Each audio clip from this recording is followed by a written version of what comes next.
Fala pessoal, como é que vocês estão? Vamos aqui para mais um vídeo da série Jesus Histórico, onde nós estamos tratando da veracidade da passagem de Jesus Cristo entre nós, na realidade há 2000 anos atrás. Mas ele passou entre nós e eu estou trazendo fatos, argumentos, onde nós estamos discutindo sobre a historicidade destes fatos. Em vídeos anteriores nós discutíamos sobre a vida dos apóstolos, eu trazia alguns argumentos, alguns relatos sobre a vida de cada um deles. E nós continuaremos na vida dos apóstolos. Estamos iniciando hoje a vida de Tiago, filho de Alfeu. Nós não temos muito conteúdo acerca dele. Eu vou dar início aqui. É mencionado nos evangelhos somente em sua ordenação ao apostolado, e uma outra vez no Novo Testamento com o nome de filho de Alfeu. Nos escritos não bíblicos, ou seja, escritos apócrifos, ele é algumas vezes mencionado como Tiago 2. Por que Tiago 2? Porque existe outro Tiago apóstolo. Esse outro Tiago, que seria o Tiago 1, ele é filho de Zebedeu. Ele caminhava junto com João e eles eram chamados de irmãos trovão. Por que irmãos trovão? Primeiro porque eles eram irmãos e trovão por conta do ministério deles. Fora isso, não existem mais outras grandes informações sobre a vida de Tiago. Por quê? Existem textos apócrifos, sim, que retratam a vida de Tiago, mas eles datam mais ou menos do século III, século III.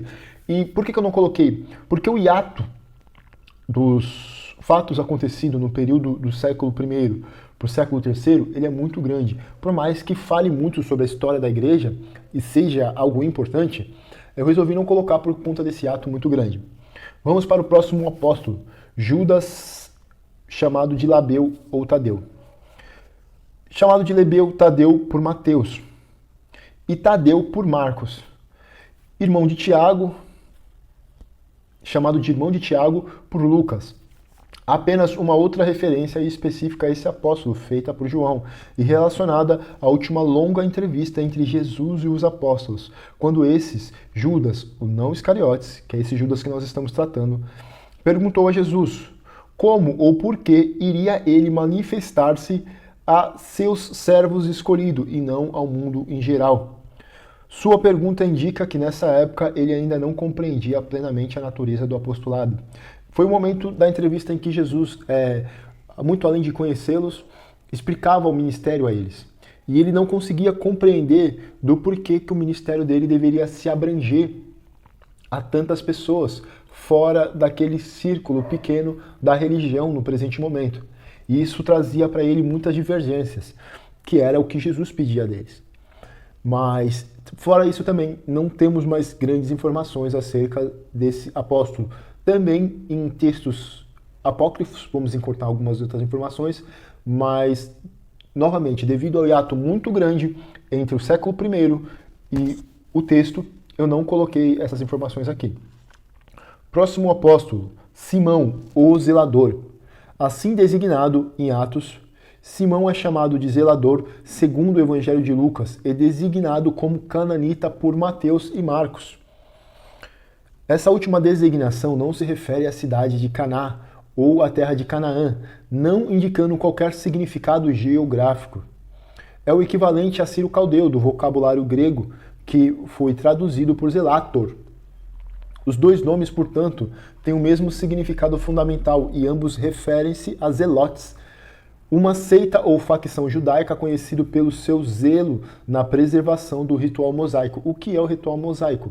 É o ritual deixado por Moisés. Sem dúvida alguma, Simão aprendeu comedidamente a tolerância através dos exemplos de Cristo. De outra maneira, provavelmente não estaria em condições adequadas ao ministério apostólico. Seu zelo devidamente orientado pode ter se desenvolvido um traço de caráter extremamente útil. Em nenhuma parte das Escrituras o apóstolo é mencionado sem seus companheiros. Esse Simão, no caso, ele era provavelmente ligado a essa seita judaica dos zelotes, que tinham um grande zelo pela lei.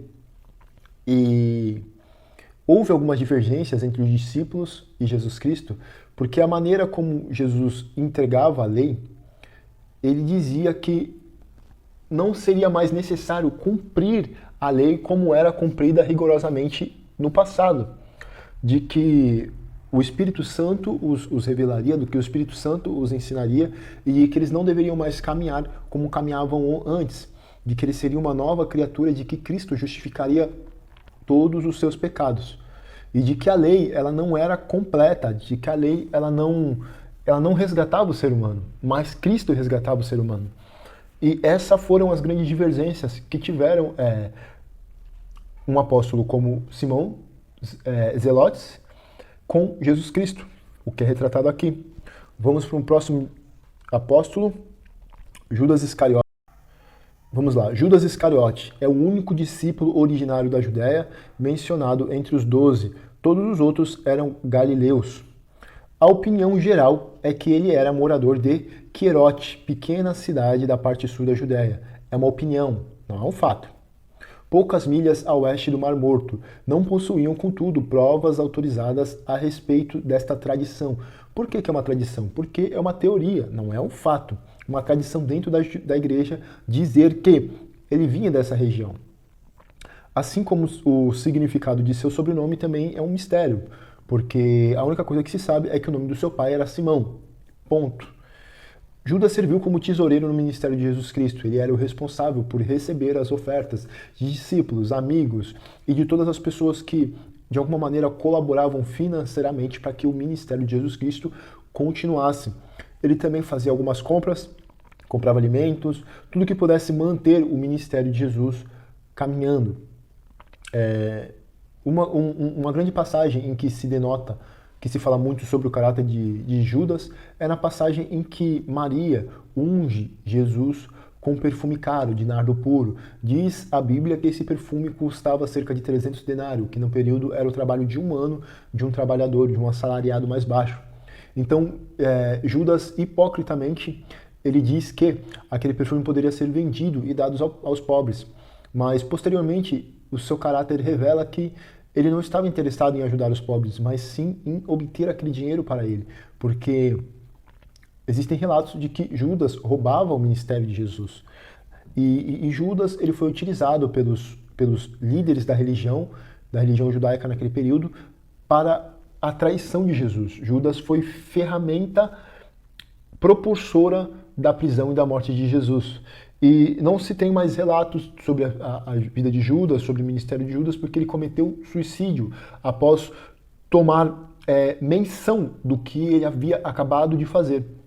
Porque até o período da traição, até o período em que ele se achava justo trair Jesus, ele não tinha menção do que estava fazendo. Vamos botar dessa maneira. Mas quando ele caiu em si, e a Bíblia fala isso, quando caindo em si, ele viu o que havia cometido. E por esse fato, ele cometeu suicídio. Agora nós vamos entrar aqui na vida de Matias, o apóstolo de Pedro. Vamos lá. Diante de um grupo de quase 120 pessoas, fez uma exposição acerca do que havia acontecido com Judas Iscariotes, com o cumprimento das Escrituras, que o Espírito Santo disse pela boca de Davi. Isso está retratado no livro de Atos, capítulo 1, versículo 16. Quem fez essa exposição? Pedro. Homens, irmãos, convia que se cumprisse as Escrituras que o Espírito Santo predisse pela boca de Davi acerca de Judas, que foi o guia daqueles que prenderam Jesus. Pedro também mostrou a necessidade de que se fosse escolhido alguém para compor, juntamente com os 11 restantes, o grupo de 12 testemunhas da ressurreição de Cristo. Isso está descrito em Atos dos Apóstolos, capítulo 1, 22. Começando desde o batismo de João até o dia em que dentre nós foi recebido em cima um deles se faça conosco testemunha de sua ressurreição. Ou seja, a pessoa que fosse entrar no ministério naquele momento, que fosse ser agregado, ele precisava ter acompanhado o ministério de Jesus do seu batismo até a sua ressurreição. Para ser escolhido o candidato, devia se cumprir as principais exigências, como eu acabei de falar, de ter acompanhado os discípulos durante todo o ministério de Jesus. Ou seja, desde o batismo de João Batista até a ascensão aos céus. Logo, o novo apóstolo obrigatoriamente deveria ser capaz de testemunhar a ressurreição de Jesus, ou seja, ter visto Cristo ressurreto. O antigo historiador Eusébio defendeu que Matias provavelmente tenha sido um dos 70 discípulos escolhido por Jesus para a missão descrita no Evangelho de Lucas, no capítulo 10. Muitos estudiosos também defendem essa opinião, porém, fora o relato do Livro dos Apóstolos, Matias não é mais mencionado em nenhuma passagem do Novo Testamento. Existem textos apócrifos que falam de Matias, mas eu não coloquei aqui, porque, como eu falei da outra vez, o hiato entre o primeiro século e o texto apócrifo escrito é muito grande. Vamos voltar aqui. No momento da escolha, foi pré-selecionada 2 homens, José, chamado Barsabás, que tinha por sobrenome Justo, e Matias, Atos dos Apóstolos 1:23. E apresentaram 2, José, chamado Barsabás, e tinha o sobrenome de Justo, e Matias. Então, orando ao Senhor, e pediram que Deus mostrasse qual dos 2 seria o escolhido. Após a oração, lançando a sorte, foi escolhido Matias, que por voto comum compôs o grupo dos 12. Ou seja, como é que aconteceu? Eles oraram, pediram discernimento e pediram que Deus operasse, que Deus mostrasse quem deveria ser escolhido. E o método que eles decidiram naquele período para que Deus operasse foi realizar um sorteio. Acho que dessa maneira, como eu coloquei, é um pouco grosseiro, mas foi justamente isso, realizar um sorteio entre os 2 para ver qual que seria escolhido.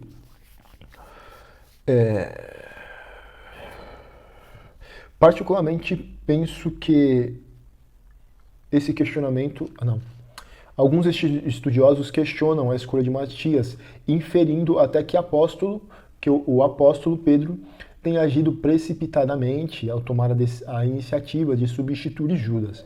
Para esses estudiosos, Pedro e os demais discípulos deviam ter esperado por Paulo, que, segundo ele, foi a verdadeira escolha de Deus. Particularmente, penso que esse questionamento é infundado e não deve ser considerado. O texto de Atos claramente nos mostra que os discípulos oraram ao Senhor e entenderam que Deus iria dirigir aquela escolha. Isso daqui é uma parte em que eu falo o que eu acredito acerca dos fatos. O fato de terem lançado sorte... O que é lançar sorte, como eu falei? É um sorteio entre os 2. Não causa problema algum ao texto, já que esse era um método aprovado e comum no Antigo Testamento. No livro de Levíticos 16:8, Arão lança a sorte sobre os 2 bodes, um pelo Senhor e outro bode emissário, pelo bode emissário. Provérbios 16:33. A sorte se lança no regaço, mas o Senhor procede toda determinação. E não existe nenhuma reprovação a essa atitude em todo o Novo Testamento. Geralmente, as críticas em relação à escolha de Matias se apoiam no fato de não existir qualquer referência bíblica ao ministério dele após as escolhas. Porém, essa é uma crítica sem lógica, pois, se for utilizada, outros discípulos, dentre os 12, também não deveriam ser apóstolos, também não deveriam de ter um ministério. Após a ressurreição, sabemos tanto de Matias quanto sabemos de Bartolomeu. Por exemplo, ninguém sugere que Bartolomeu não seja considerado um dos 12.